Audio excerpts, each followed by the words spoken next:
Kenapa ada lelaki yang tampak lebih tua daripada umurnya, tetapi ada juga yang tampak lebih muda dari umurnya? Mau tahu apa rahasianya? Alkisah, menurut cerita Pak Sukarang, ada seorang peneliti terkenal dunia yang pergi ke sebuah kota tua di Kalimantan untuk menemukan orang yang paling tua, beliau pun menemukan orang yang dikehendaki. Kemudian peneliti itu bertanya, "Bapak umur berapa tahun?" Si tua itu menjawab, "Umurku 65 tahun, saya sudah banyak terkena penyakit, sulit untuk berjalan kaki untuk jarak yang agak jauh." Peneliti tersebut melanjutkan pertanyaannya, "Apakah Bapak sebagai orang paling tua di kota ini?" Bapak tua itu menjawab, "Oh, tidak. Coba kamu temui bapakku saja."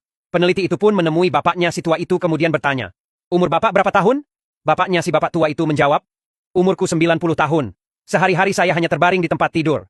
Pelayan saya melayani semua kebutuhan saya." Lalu peneliti itu bertanya lagi, "Apakah Bapak sebagai orang paling tua di kota ini?" Bapaknya si bapak tua itu menjawab, "Oh, tidak. Coba Anda temui bapak saya saja." Lalu peneliti itu pun menjumpai si kakek dari bapak tua itu, dan beliau bertanya, "Umur kakek berapa tahun?" Si kakek tua itu menjawab, "Umurku 115 tahun. Saya bersyukur, setiap pagi saya masih bisa melakukan olahraga jalan kaki, selama 1 jam untuk jarak 5 kilometer. Saya masih mampu melakukan pekerjaan untuk keperluan saya sendiri." Peneliti pun terus bertanya, "Apakah kakek sebagai orang paling tua di kota ini?" Kakek tua itu menjawab, "Iya, saya orang paling tua di kota ini."